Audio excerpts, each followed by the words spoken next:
ক্ষেত্রে বলতে চাই যে আগামীতে নির্বাচনে আমরা যাতে সবাই সব ধরনের ব্যক্তিগত দ্বিধাদ্বন্দ্ব ভুলে গিয়ে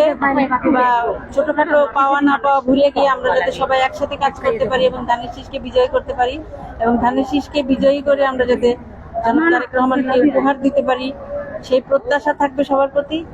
আর দল হিসাবে আমরা কাজ করছি এবং দীর্ঘ 13 বছর আমার স্বামী ইলিয়াস আলী অতীতে কাজ করেছেন দীর্ঘদিন এই দলের জন্য এবং তিল তিল করে একটি মানে সংগঠনকে গড়ে তুলেছেন এবং সেটার উপরে যখন আমি প্রায় বিগত 13 বছর উনি গুম হওয়ার পর থেকে কাজ করেছি এবং সংগঠনকে সঙ্গে রেখেছি, সংগঠনকে ধরে রেখেছি।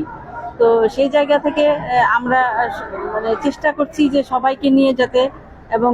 সাধারণ জনগণ, সাধারণ ভোটার, তরুণ সমাজ, তারপরে মহিলা সমাজ সবাইকে সম্পৃক্ত যাতে করতে পারি। আলেম উলামা সমাজ যারা আছেন, বিভিন্ন মাদ্রাসা মসজিদের ইমাম মুয়াজ্জিন বা সম্পৃক্ত যারা আছেন, মানে সব এবং ধর্ম, হিন্দু ধর্মাবলম্বী এবং সব ধর্ম দলমত নির্বিশেষে এবং ধর্ম সব ধর্মের লোকজনকে সম্পৃক্ত করে আমরা যাতে নির্বাচন করতে পারি এবং নির্বাচনে ইনশাল্লাহ বিজয় হতে পারি সেই প্রত্যাশা সবার প্রতি রইল।